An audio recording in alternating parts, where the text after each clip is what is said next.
Hey guys, welcome to another video on the Inside Spurs show. Happy Wednesday morning and welcome to the Frankfurt preview, the second leg of the Europa League quarter-final away in Germany at Eintracht Frankfurt. We're going to talk about the game.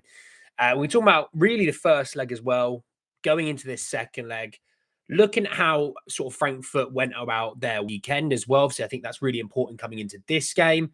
Obviously, we've got a bit of injury news, nothing too mental, but we do have a bit of injury news we'll talk about as well. And really, this is do or die, unfortunately, for the season. You know, the season could be over, tomorrow, 10 p.m. It could be absolutely done. And we could also be sitting here at tomorrow, 10 p.m. going, right, now we go again. We got another couple of games of our season that we really need to knuckle down on. The way I look at the Europa League is, as much as we've not been good in the Premier League, and no one will ever deny you that we've been good in the Premier League, we've been all right in the Europa League. That's the irony. The Europa League, we finished in the top 8. I know we were lost in Holland against AZ Alkmaar, but we played them off the park and looked fantastic in the second leg. Is this going to be something similar where we struggle away from home? Or is this going to be something similar that actually we look quite good away from home? We'll sort of see on that side of things. Morning Spurs, Sonia, Steve, Caleb, Brian, Janice. How are we all? Boris as well. How are we all? Now look, let's discuss a little bit of injury news to start off with. Obviously, at the weekend we had the return of the best player of our season so far in Dejan Kulusevski, which is enormous. I will not be able to put into words how massive his return is for us. When we come in, like I said, we're coming into. I mean, the irony was AZ Alkmaar's second leg was the biggest game of the season. This is now the biggest game of the season. If we go through, against if it's Bodo Glimt or Lazio, that would become the biggest game of the season. It will just keep changing, to be honest. But this being the biggest game of the season, you getting the best player you've had all season back is absolutely game changing. It really, really is. And I don't think Kulu was amazing against Wolves. And to be honest, I'm not that fussed that he was good or wasn't, because actually, for me, if he can get some minutes into his legs, I think that's all that matters.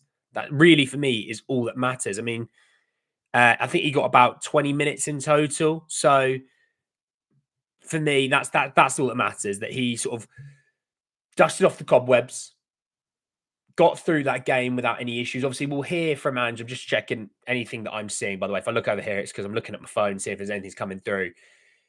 We get through that game unscathed.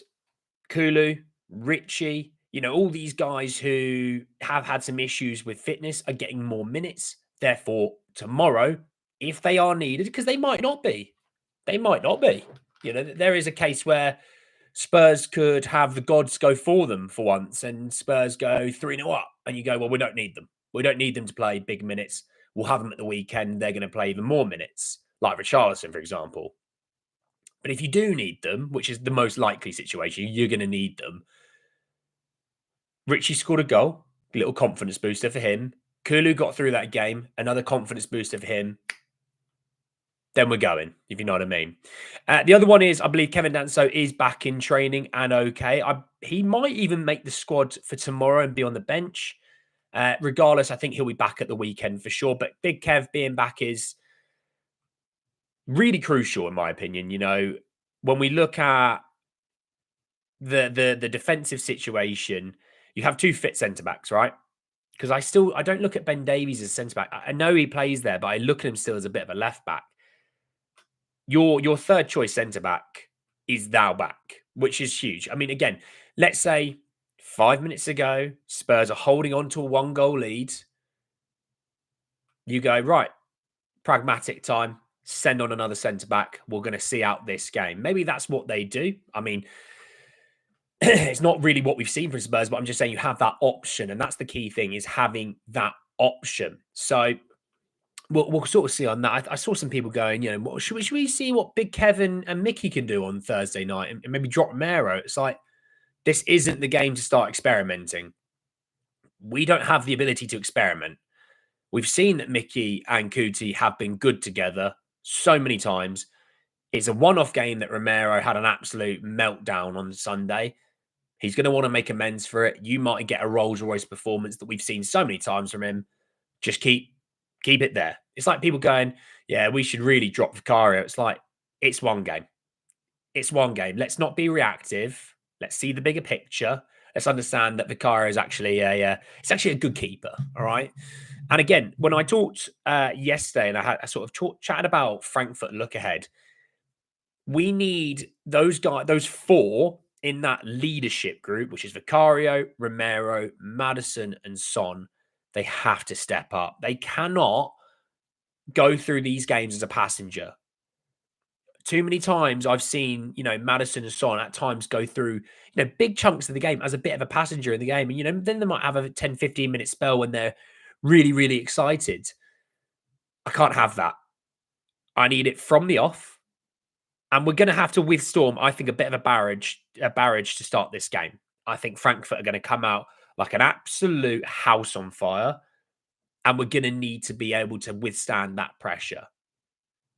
That's when the leaders step up to help that. That's when Romero, let me slow down that pace. It's a bit frantic. Let's slow down that pace. Vicario, let's just slow down that pace. From a goal kick, let's just take an extra few seconds to breathe. Madison wins a foul in the midfield. Things like that just completely destroys the sort of momentum of the game. We're going to need that. That's, for the first little bit of the game, and then grow into the game. And that's when you want those guys who have sort of controlled and been architects of this game so far to then push you into another gear and then another gear. Because I do genuinely think, both teams sitting in like fourth gear, for example, I think we win the game. I really, really do. I don't think Frankfurt are world beaters, okay? I think there's better teams in this Europa League sitting on the other side of the draw still.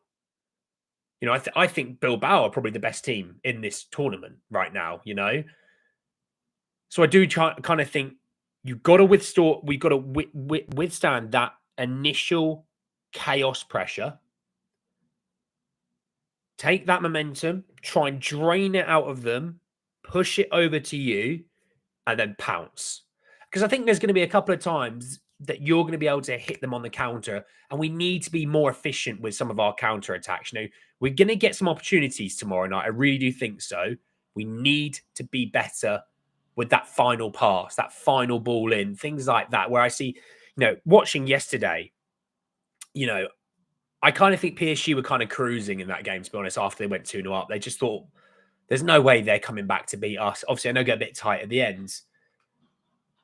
But I kind of think you watch how they went on the counter-attack. It was they picked good spots and just absolutely annihilated that Villa defence. We need to be doing something similar tomorrow night. I'm not saying we're PSG, by the way. I don't want anyone to think that I'm like, yeah, we're PSG. Ousmane Dembele is the same as Brennan Johnson. I'm not saying that whatsoever, by the way. I'm just saying you need to be able to pick your moments and use some quality. Because there's players in this team that have quality. We just haven't seen it enough from them, okay?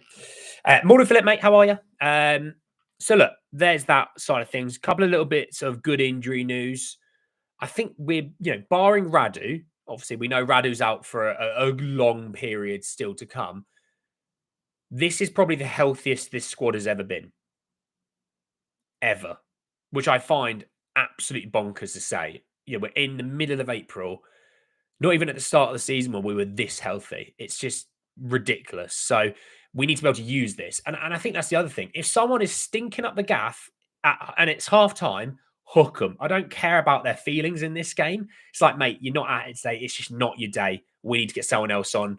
We got 45 minutes to salvage the season. You've got the squad. It's like when you play Sunday League. It's like, look, if you're not giving it your all, we'll hook you.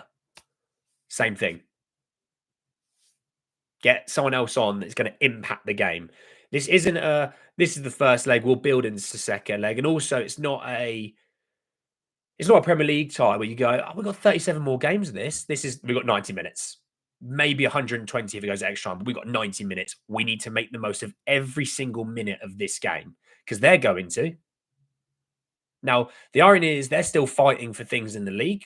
Obviously, we know they're in their top 4, which is obviously into the Champions League. This is everything for us, and we need to act like it is. This is everything. There's nothing else that matters. Wolves at the weekend does not matter in terms of we're not finishing in the top four. We're not finishing in the European spots. In reality, I even said that's the most informed team in the Premier League. They're probably going to beat us. I didn't think they'd beat us the way they did, but I said it'd probably be 2-1. I went 2-2 as a Spurs enthusiast, but I did say it's probably going to be 2-1. This game is actually absolutely everything. Okay. And I want these players actually, for once, understand the magnitude of the situation. I think that's one of the other things that I don't think some of these players have truly, truly hooked onto. This is absolutely massive, not just for you. And for footballers, this is more opportunity to get their names out to other teams potentially if they want to go there. But also, yeah, you can add a medal to your trophy case, and you build your legacy, and maybe you get a new contract, things like that. It's huge for us. I don't think any one of those players. I think the players will go, look, we've had loads of injuries this season. It's affected the season, and I think we'd all go, fair enough to a degree. There is no excuses now. And there's no, I don't want to hear anything from these players that there is an excuse. You need to understand we've been starved this season. Starved. And I know through periods, it's not been easy for you either. And I totally get that. And we're all in this together. So if we are all in this together, you now need to understand that this is the biggest game of your career as a Spurs player. For Son, it's obviously a bit different. And for Davies, it's a bit different. They had the Champions League final. This is a cup final for you guys now. Simple as that. No other questions about it. I don't want any of these players to kind of go, I'm just going to, I'll get going in the second half. No, hook them off, get someone else on that's really going to throw themselves around for the other half of the game. And by the way, we need to recognize it doesn't matter if you're a senior player or not. I don't care if your feelings get hurt or not. This game is massive. If you are not up to scratch, I want Ange to literally at halftime, even if it's to make 3 changes, make them. Don't be afraid to make them. Now, I don't think he will, but that, you know what I mean. You get the gist of my point, right?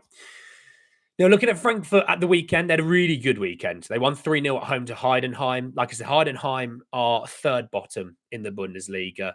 They've won 6 games of 29. They've conceded 56 in that time. 22 points from their 29 games. Okay, now Frankfurt, they're sitting in third, having won 15 of their 29, so 1 in 2 basically. And they sort of lost 1 in every sort of 3.5, 3/4 of games, just under every 4 games. Well, let's make this a bloody 4th game, all right? Let's make them lose this one. But this is the key thing, right? If I look at Spurs this season, with all the injuries that they've had, have conceded 49 times this season. Frankfurt conceded 42. Now, they might have had some injury issues. They're not going to have the volume of injury issues we had defensively. I can guarantee that. They've scored 58 times in the Bundesliga. We scored 60. We're 15th. They're third. So I do just kind of look at it and go, there is a good chance still. Yeah, okay, the league form's been crap. And for me, this is maybe, like I said, delusional positivity, maybe silly positivity. And this isn't, I'm ange positivity. This is, I want my club to have success. That's the positivity. And maybe, like I said, it's foolish. Maybe it's silly, but why would I come on here and go, well, Spurs are out, we're going to lose 10-0 and I hate everyone? Why would I do that? Life's too short to be constantly miserable. And that's why I'm pumping myself up to feed you some positivity to go, no, there is a chance we can win this game. Hell, you don't even have to win the game to go through. You can go through on penalties if you're drawing, That's kind of my thinking towards it all. All right. Now, on that side of things, when we look at the first leg, all right, let me bring it back up. I just had it on my screen. The first leg, Spurs had nearly 3 times the amount of shots, 3 times the shots on target. They had 57% possession. They had 3 times the amount of corners, and we drew 1-1. If it's anything like that again, we won't score just 1. We will score multiple. And I do think you will need to score at least 2 tomorrow. At least. And that might only still get you to extra time because Frankfurt might get a couple against you. Therefore, you're going to need 2 to get into extra time. 3 would obviously then win you the game. There's no away goals in Europe, so it no longer matters. Their goal they scored in the first leg is just a goal. There's nothing special about it anymore. You know, it's not like coming into this game, they're basically 2-1 up. It's not like that anymore. It's 1-0, everything to play for. When we look at that first leg, okay, they had a couple of obviously the TK shot is a magnificent finish. It very much is a magnificent finish. They didn't create a ton else. They didn't. We created a bucket load and we should have scored more than one. And the irony is we probably scored the one goal that I wouldn't have expected us to score. I would have expected us to score one of the other ones that are a lot easier. Now, quickly on Frankfurt, actually, just want to see the team. So Santos was in goal. Trapp wasn't on the bench. So we'll have to keep an eye on the keeper situation because they were talking that Trapp might be back for this game. But he wasn't on the bench for the weekend. So I don't know where it is. I don't know where it is. And I'll have to wait for... I'll wait and do some research and probably talk about it tomorrow's video on my last minute thoughts ahead of the game. I'll probably talk about it then. But if it is Santos, we know what we're facing. We're facing a guy that had an amazing game against us because that's what keepers normally do. Keepers have absolute stormers against us. Don't know why. Don't know what we've done to deserve it. I feel like there's not many teams that have it worse than us when it comes to keepers having their best game of the season. Also, there was some Frankfurt fans that did say Santos is very highly regarded. And there's a few of them that even said Trapp might move on because he might become the number one next season. So this guy is a good keeper. Let's not take it for granted that he's some back. You know, when we think about backup keepers, they're no good. This guy might be the starter next year. So we need, let's not look at him as a backup. Let's look at him as basically the starter. Now, Trapp is obviously German international. I think he's the club captain, so he would probably come back in if he's good to go. But they might look at it and go, Santos has had a little bit of form. Let's not risk it. Let's give Trapp another game, maybe in the league, to get him up to speed. And if they do go through, then they might use him later on. But we'll sort of see on that. They did do some resting at the weekend because Santos is in goal. Arthur Theate, the left back, the guy with the big old hair, he was at left back. Koktuta and Nissen was at right back. Now Nissen replaced Christensen. He was playing at fullback. No, it wasn't. Was it Collins that played right back, and it was Christensen as like a. I feel like Christensen played on the left, and they played like a back three. Can't remember exactly. Højlund and Skahiri were your midfield too, which again, I think Nathaniel Brown was maybe playing in there. And then the three behind Ekatike was Bahoya, who played against us, Azun and Chaibi. Goetze and Hugo Larsson were on the bench. They came off the bench, obviously, but they kind of did get a lot of rest out of their squad at the weekend, which again is going to play a massive part. Now, obviously, they don't have to travel for this second leg. They don't have to travel the second leg. We are. That's a factor.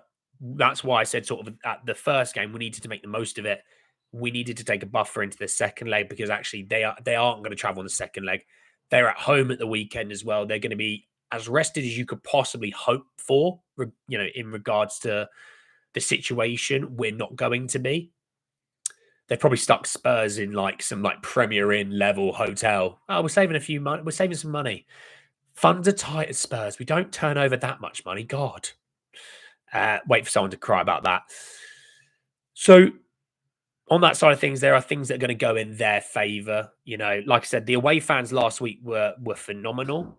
And if they are anything like that at home, then get ready because that's a raucous, loud atmosphere. And you're going to have to be prepared to play in a hostile atmosphere. And I think some of these players, things might be going down the inside of their leg when they get out there on the pitch. And I hope there's a few of them that go, I've played them worse. This isn't that bad. You want especially the South American to go. I played him worse. I've played him worse. Bentancur's played at some pretty intense atmospheres in Italy. So is Romero, obviously. They shouldn't be intimidated.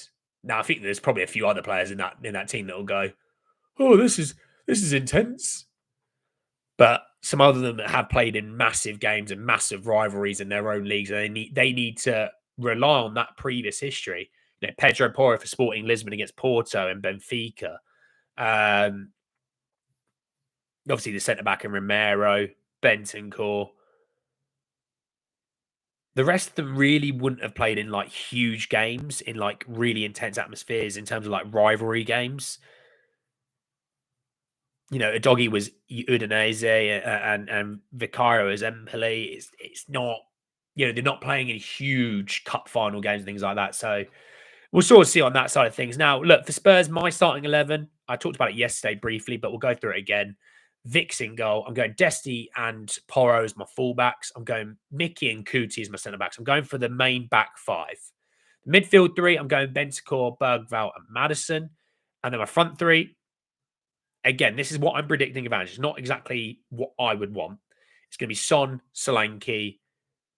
And I think if Odebear can go, Odebear will go. It's not exactly the team that I would play. But again, you've got to back the manager in his decision. He's the guy in charge. If I was to predict what I would want, I'm fine with the back, the goalkeeper, defense, and midfield. I would go Son, Solanke, Tell. That's what I would go for. No, I'm not even. I wouldn't go Son based on form, but at the same point, it's like big game. He's a captain. He needs to stand up. You don't drop players for that sort of game. As much as I would like to see other players at the same point, you're just not going to, are you? You're just not. It's not Football Manager. It's not FIFA where it's irrelevant. It's real life, and there's a few players in that squad, especially in attack, who haven't played a ton of football for Spurs this season due to either injury or coming in January. It needs to be someone who has a bit of experience, but then in turn, he needs to step up now. Ange sort of said in the first leg he did some things that sort of made the defense a bit worried, and he drew a lot of attention, and it creates space for others. I get that, but now it's okay. They're going to give you some attention again. You now need to, even if it's just like you're not going to beat players and score, you need to be an absolute threat when it comes to delivering footballs into the box, because that's the other thing. You need to show that you're actually a massive threat to this team to then be worried about you not as a decoy but as the linchpin. And I think that's the other thing when it comes to the counterattacks. We don't ever seem to get players into space, and I think a lot of times is our midfield are way too scared to play a ball over the top. We've got pace in that team. They can get behind and they can run onto things. I've got no issues with doing that. Okay. So we need that.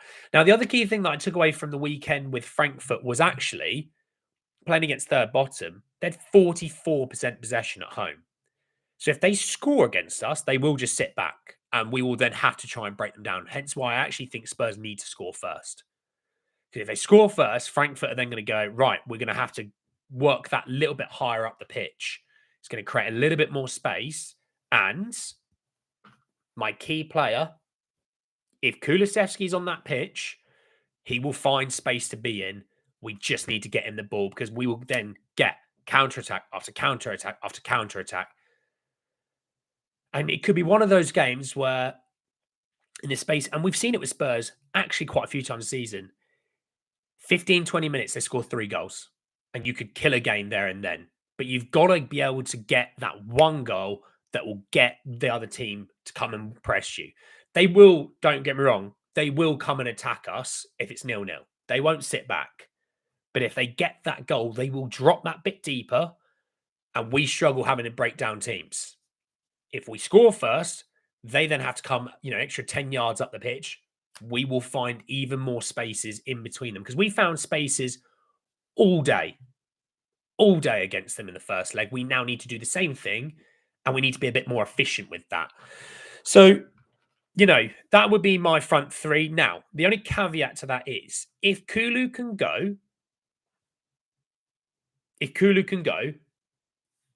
I go right wing. You know, that's where I would go with it. I just don't know if he will go for long enough. I think he might be like an addition on at half time or something like that, or the 60th minute. I'm just wary of he played what 15, 20 minutes at the weekend. Is he going to give you enough minutes of what you would like out of him? I don't really know. This is not the biggest game in Spurs history. Nice clickbait title. I don't think I put that in my title, bud. I think you might be looking. I think you clicked on the wrong video. What's the title? Frankfurt versus Tottenham second leg match preview, season over or extension. I don't know where you've got that from, big man. I think you might have clicked on the wrong video. If you have, sorry about that. It's not my fault. You want to tell Richie and John if it goes to pens. Well, I mean, that's an interesting thing. Tell obviously scoring a penalty against Southampton. Let's not hide away from that. That can be a feature if it does go to penalties.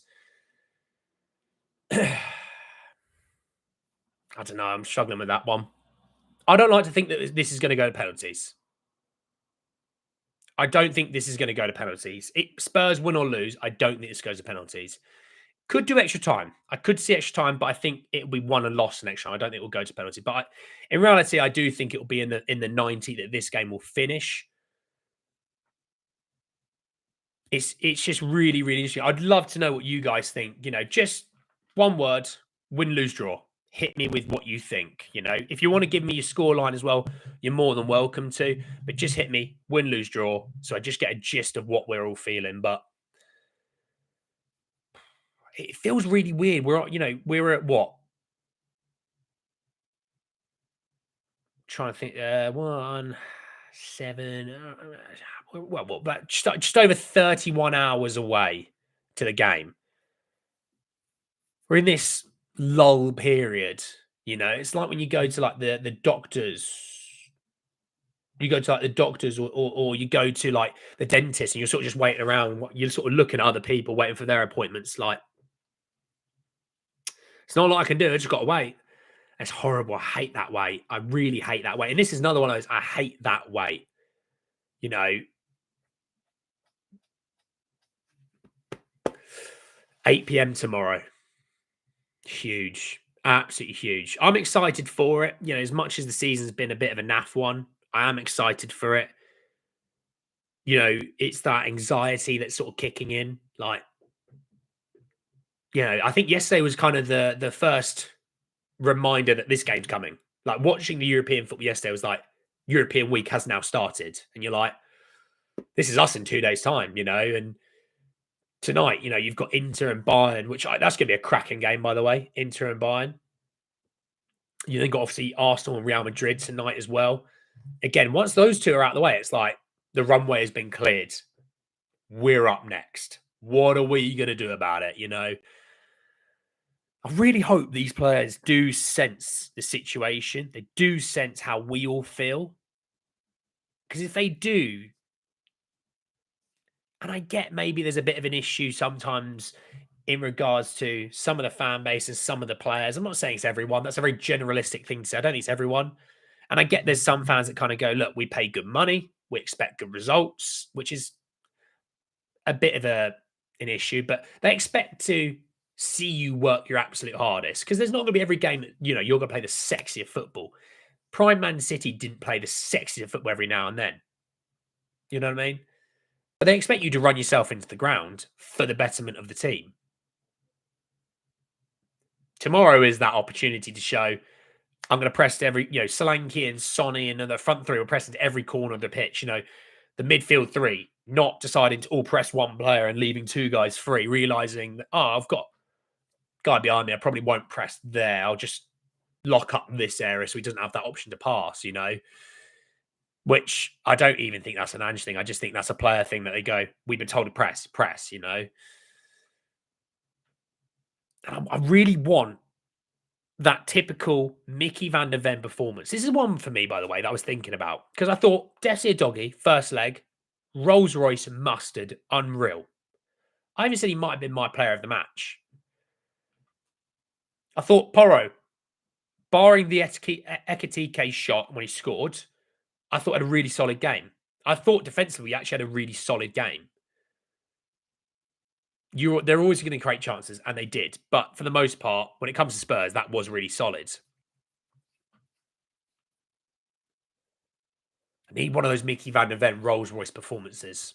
That's, I think, one for me that I think we can get by if one of the other defenders maybe isn't having their best game.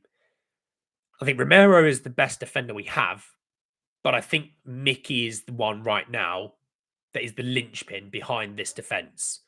You know, Bahoya obviously set a record as the quickest player to ever play in the Bundesliga. I think it was about 2 or 3 weeks ago he did that. We obviously saw in the first leg that Mickey van der Ven ate him alive when it came to sprints. We need that again. You know, we need a proper Romero performance that we have actually ironically seen since he's come back from injury. Let's just Wolves. Oh, I'm just going to throw that one away. I've ignored that game's even happened. Who did we play at the weekend? Don't even know. Need one of those performances from Romero. You know, I think Porro's been solid. Desti obviously was magnificent first leg. I need that again, but we'll sort of see. What we got? We got some wins. Here we go. I've missed them all. Right, we got. It feels like extra time. We'll get a lucky last minute goal. Could you imagine if that's Richie just in the corner, just pigeoning it? I've got a win big. Laura Adjust say win. It's the most nervous I've ever been. Oh, I'm with you there, Chief. I'm trying to do the biggest hate watch day at 8 o'clock to distract me. I think Arsenal will go through, but I think they will lose tonight. I think they lose 1 or 2-0, 2-1, something like that. I think they'll go through. Defensively, I think they're too good to concede 3 or more without scoring, I mean, obviously. I think if they score, the game's over, in my opinion. I know Real Madrid might sacrifice something to the gods to get them in, but I think they'll be all right. The real game is Inter Bayern tonight. There's one goal in it. Inter have got the goal advantage going into the San Siro. I'm buzzing. I had the 2 games one was here and I had one here, and I was like, this is the best bloody game, best bloody day of football I've witnessed in a long time. Let's have another one, please. I'll have another one of those bloody great days. For up half time, I hope Ange makes stuff, especially if Johnson and Son aren't performing well, because we know Ange will do Son, Slanky, and Jono. I don't know if Jono will. I don't know if Johnson will start. I don't think so. We had a season. I don't know what you mean, mate. What do you mean we had a season? If we win, will you drink kangaroo squash for the video? I don't even know what kangaroo squash is, bud. I will drink you a summer fruit squash and I'll enjoy it for sure. I'd like to see Spencer right back because he's better than Porro defensively. Yeah, he is. I thought Jed, though, struggled at the weekend. I think he struggled at the weekend. And I also think we probably need a player to help us play out from the back. And I think Porro can do that a little bit better, especially putting a ball over the top for someone to run onto. Play Richie up top. I don't think Richie's going to give you the minutes that you would need necessary to start the game. I think he'll give you max 45 minutes. Hence why I think he's a second half appearance. But again, it's one of those guys that, hey, Merseyside derbies, he puts himself into places where, you've got to be up for the game. Even, when he's played for Spurs against Arsenal, I'm going to hit a few players and just see what happens. Need a little bit more of that aggressiveness at times. I think sometimes we're a little bit too passive. The success we had under, Poch, people kind of always go, look, well, you look at Kane and you look at Toby and Jan and Danny and Carl. I'm also looking at the fact that, hey, you had probably the 2 of the more physical midfielders at CDM in Dembele and Wanyama. We haven't really got that steel. And I don't think it's a big thing in football as much anymore. I think football's very technical, but sometimes you just putting in a hit to say, this is my midfield, you really start to kind of get people taking notice, Inter don't see goals. No, they don't. I have really enjoyed watching Inter Milan this season. I watched Serie A for a long time, and I think for a long time the Serie A was a bit meh. It's like a 1-0 win or a 1-1 draw. Watching Inter is always exciting. You know, and you think 3-5-2 can be exciting. You're like 3-5-2 when done correctly can be exciting. And Simeone has got it down to a T. Simeone Inzaghi, I mean, not Diego Simeone. Spence right back, Porro right wing. No, it won't be Porro right wing. Got Kulu back. If he can give you 60 odd minutes, you play Kulu. You go for it. Spence will be on the bench, I think. That's kind of my shout. Spence will be on the bench and move on. I feel like Tell will give us a great game, especially since he's been one of the most heated derbies in the world in Der Klassiker for Dortmund versus Bayern. That was a good game at the weekend. That was. We don't always need to play off from the back. Maybe send it over the top to Dominic. Well, that's the thing is we've had some success this season by playing more of like a fizz ball into him or like sort of just a bouncing ball into him. Could do it again. It's possibly the worst Spurs team I've ever seen in 6 years. Fair enough. Ironically, 3-5-2 could suit our squad crazily well. Well, there's a lot of this squad that still hears Mourinho Conte-esque, isn't it? So that doesn't shock me. But look, I'm going to be hopeful that we can get through. I think this might go to extra time, but I'm going to say it won't. I'm going to say Spurs are going to win because I just want to feel positivity. This isn't about... This is more heart over head, is what I'm saying. Give me 2-1. Give me 2-1. Spurs to score first. I think if we don't score first, we could be in trouble here. We score first. I don't know who it would even be. I don't have faith it's going to be Kulu's. But if Kulu starts, give me Kulu as a first goal scorer. Give me the best player that we have. And then we see from there. But yeah, give me 2-1. I'm just trying to be positive. Heart over head. Head says extra time. Heart says 2-1 win in 90. We'll sort of see though. But thank you so much for joining me this morning. I appreciate you kicking about, having a conversation, having a natter and having a laugh. We'll be back tomorrow to obviously discuss last minute thoughts. Obviously, we'll see what Ange's presser says. We'll see all the injury news coming out from the rest of the Frankfurt side of the world. And we'll sort of go from there. I know I was probably going to talk about Dibling. I'll do it tomorrow. We'll talk about Dibling tomorrow. But thank you for joining me, everyone. Go and enjoy the rest of your mornings, afternoons, evenings, wherever you are in the world. And I'll speak to you all tomorrow. Talk a lot more about Spurs. Take care, everyone. Peace.